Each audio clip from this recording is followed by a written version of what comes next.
So I'm thrilled to introduce the 2016 Self-Directed Learning Award recipient, Nikhil Goyal. And while he, I believe, technically graduated from high school, we're not going to hold that against him. Yeah, because we feel like he embodies the spirit of self-directed learning. And so Nikhil wrote his first book, One Size Does Not Fit All, when he was a 17-year-old high school student in New York. And Doubleday has just released his latest book, Schools on Trial. It's for sale downstairs if you want to get a copy, and Nikhil sign it for you.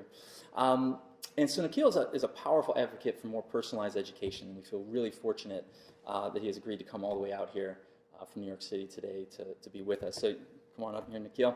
And so some of the members, oh no, come on up, yeah.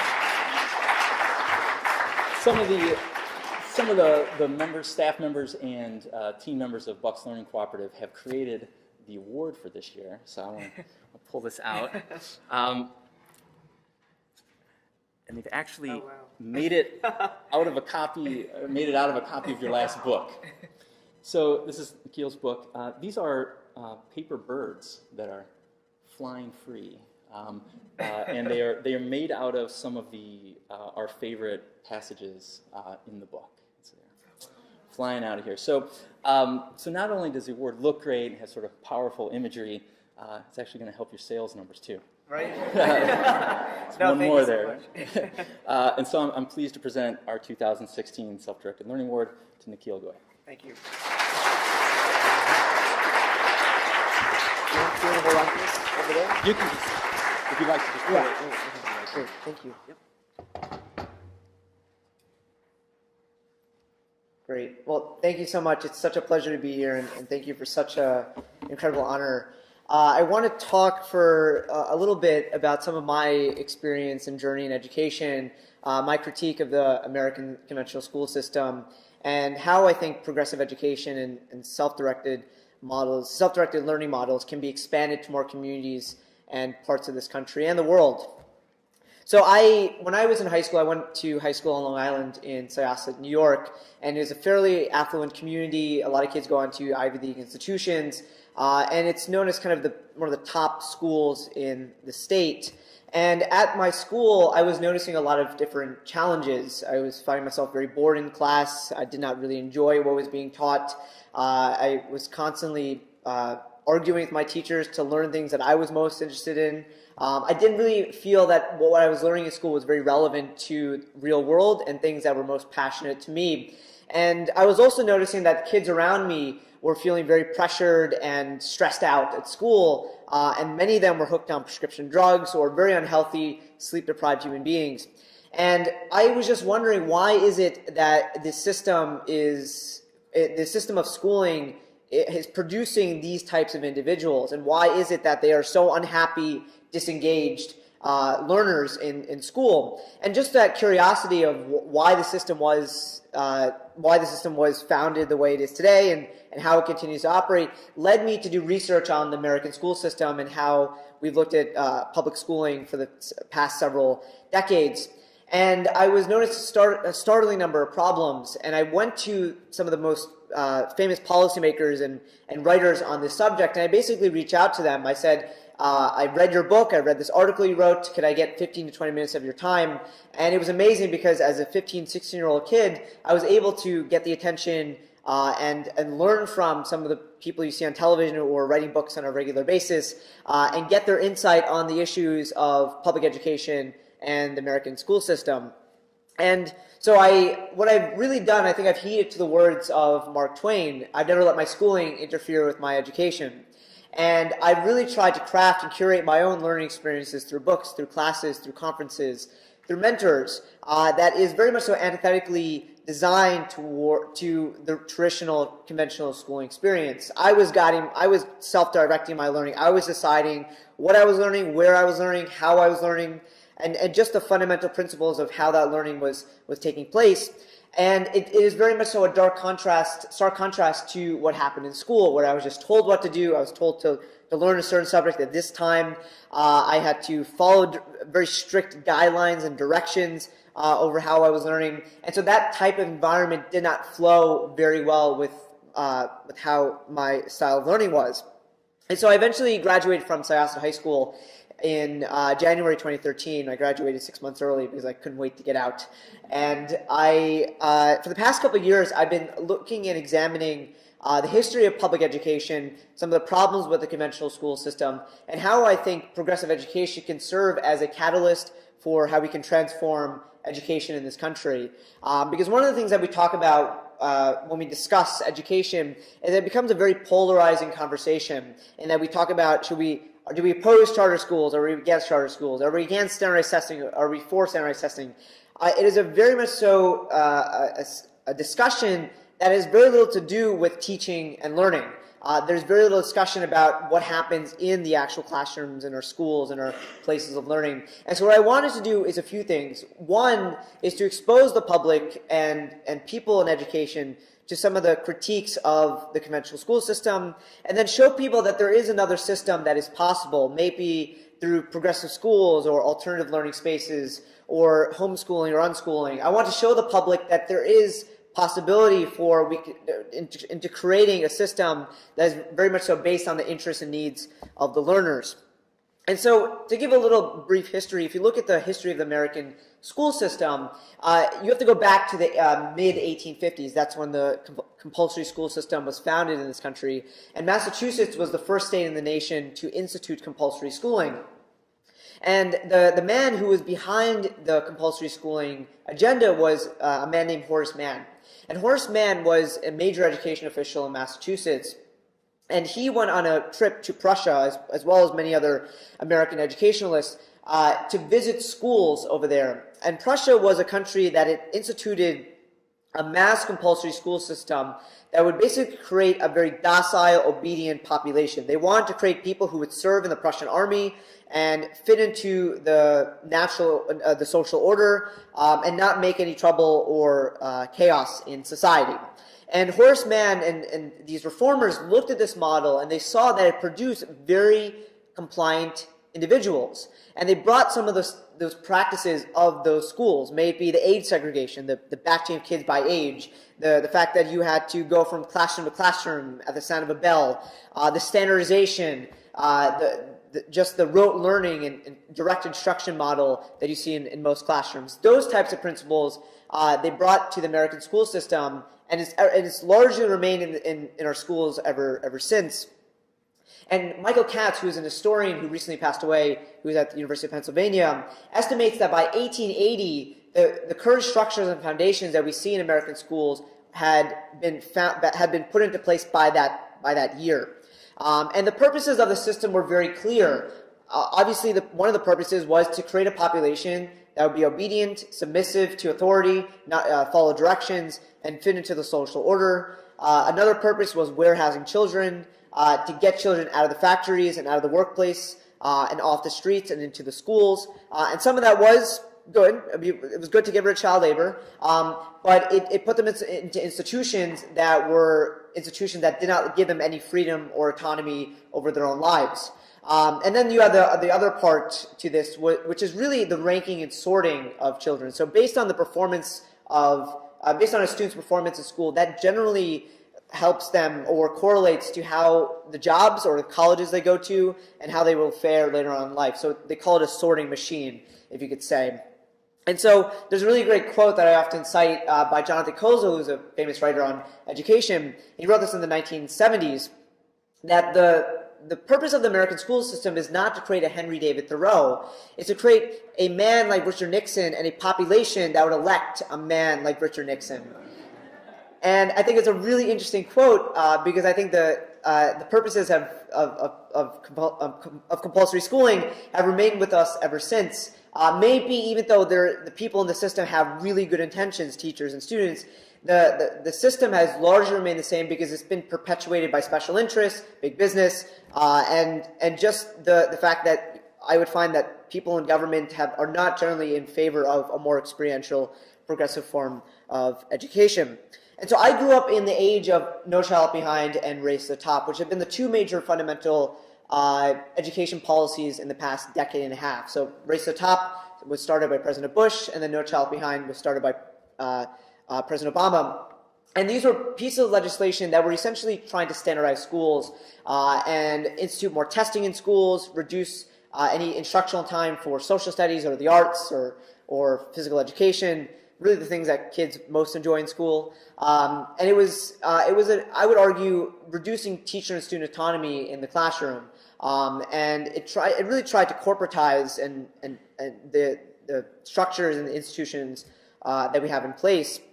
So I argue it's been a complete disaster. I grew up in that time, and we saw that the amount of, for example, creativity of students has declined rapidly in the age of standardization. Children are asking fewer questions. They're not really enjoying school very much. They're less curious. And I think that is a large part to do to the No Child Left Behind and Race to the Top legislation.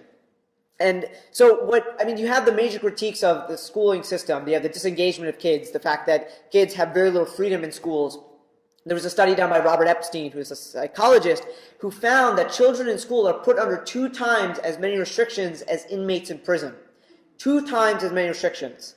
And I think it is appalling to me, because if one of the purposes, or so-called purposes, of schooling is to create a population that is going to be self-sufficient, fulfilled, people who are decision makers and able to work and operate in an adult life, don't you think that we should inculcate them or train them to make decisions and help them become these kinds of adults later on, instead of just warehousing them and giving them and basically telling them what to do all the time? And these problems are very much so rampant, especially in poor communities of color, because you see in these communities, I've spent a lot of time in Philadelphia, and the kids tell me, first of all, there are police officers when you walk into school. You have metal detectors. It's essentially a police state for many black and brown kids in these schools. And on top of that, they have to go to schools where they're crumbling. There's no running water. Many schools have found to have lead in the water. I was just reading in Detroit, they have rats running around the schools. There's mold growing underneath the gym floors. There's water damage, broken glass. I mean, we basically abandoned a large subset of the population, some of the poorest, most vulnerable children of our society. And so you have the issues of funding, and then you have the issues of quality of the educational experiences of children. And then you have the fact that I think the kind of structures that we see in American schools, and just schooling in general, are not exactly very much designed to create a genuine, authentic teaching and learning. There's a lot of kids who prefer a more direct instruction, lecture-based style of learning, and that's totally acceptable. But a vast majority of kids prefer a more hands-on, self-directed, project-based experience. And the problem is that the structured learning experience is the default setting in schools, and there's not as much of an opportunity for the more project-based approach. And so what I've looked at over the past several years is the progressive education movement. And these, as many of you know, you have Montessori schools, Waldorf, Sudbury, Princeton Learning Cooperative, the North Star, Summer Hill. There's many examples of progressive schools in the world. In the United States, the progressive education movement got its footprint and its start in the early 1900s, and then later on in the 1960s and 70s. So some of you may be familiar with people like John Holt or John Taylor. John Taylor Goddard came a little bit later, but John Holt, Paul Goodman, Herbert Cole, just many of these people were Ivan Illich. These were the people who were arguing and advocating for a radically different vision of education during the 1960s and 70s. And what they were saying essentially is that the American school system cannot just be tweaked. You can't just make small little changes around the edges. You have to completely revolutionize and disrupt the system from the bottom up. And anything short of that would be a failure. And so they were arguing in their many books, and this was a time period, as many of you know, the Vietnam War era protest, a time of civil disobedience in this country on college campuses against the war, or for civil rights and feminists, and many other social groups. And so education was one of the issues that was being discussed at this time, and I think it was a really interesting time for the alternative education movement, because arguably that's the last time when this country was truly debating and discussing the issues of traditional schooling. And if I may just, I wrote this article for Salon a couple of weeks ago, and it was looking at Bernie Sanders. Senator Bernie Sanders is running for the Democratic nomination, and he actually was somebody in the 1960s who was a strong advocate for progressive education. And he actually wrote in a series of articles for the Vermont Freeman, for example, he wrote, "It is quite clear that the basic function of schools is to set up in children patterns of docility and conformity, patterns designed not to create independent and free adults, but adults who obey orders, be faithful, uncomplaining employees, and good citizens." He also said, with regard to the schools that you send your children to, are you concerned that many of these institutions serve no other function than to squash the life, joy, and curiosity out of kids? He said in another piece, the revolution comes when a father refuses to send his child to school because schools destroy children. This is the man who's running for the Democratic nomination for president in the 1960s. And he also said, which was really quite interesting, and this was during the time of the progressive education movement, he said that one of the most heartening signs in recent years is a growing belief among many people that the formal educational process, schools, are not only not good, but that they are positively destructive and harmful. People are becoming aware that the function of schools is not to educate children, but in fact to do the very opposite, to prevent education. And so I think it's really quite interesting because we're at a time of, obviously, the election, and a time when the progressive education movement is in great power, because it is quite ironic, but at a time when massive standardization, parents are actually looking for alternative education models. They're looking for something different. They see their kids stressed out, unhappy, coming home where they're crying because of the amount of standardized tests they have to take. And so I think there's a really good opportunity for progressive education to really make a call to parents and say that these models are humane, they're in the best interest of children, and they produce critical thinkers, problem solvers, and the people we want to see in our society. And so I think I would love to see this movement grow, and I think we're seeing a lot more discussion about these issues. And I think the point that I want to make, most importantly, is that there is a lot of movement in this country. It may not be always very clear, but I think parents are finally questioning some of the basic tenets of traditional schooling. And I think, at least on the government side, people in government are finally realizing that parents are very much so fed up. There have been hundreds of thousands of parents who have opted out of state tests.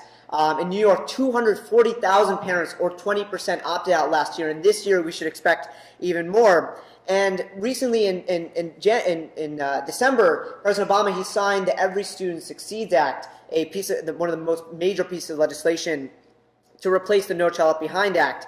And it was really quite interesting because in that piece of legislation, there have been a lot of actually good things in that. And one of them is that they're trying to evaluate a school's effectiveness beyond just test scores. So they're looking at student engagement and teacher engagement, school climate and safety.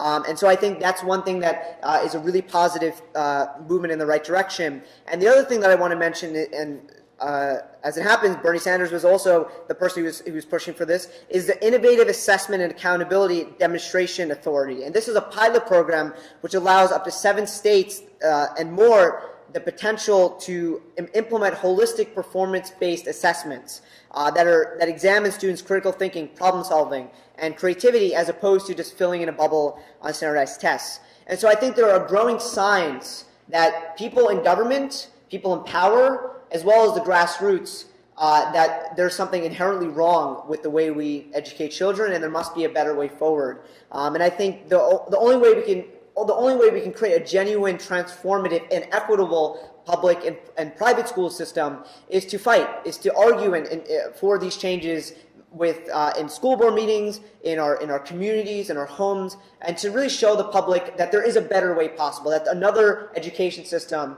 is possible. So I really appreciate the work that all of you are doing here today. I think it's just so amazing. You're basically, I think, being very subversive in that you are saying that the current structures of schooling need to change, and we're going to do that on our own, whether the politicians or the policymakers like it or not. And I think that's when those are when the seeds of a true revolution and transformation come about in education. So thank you so much. I really appreciate the work you guys are doing, and thank you.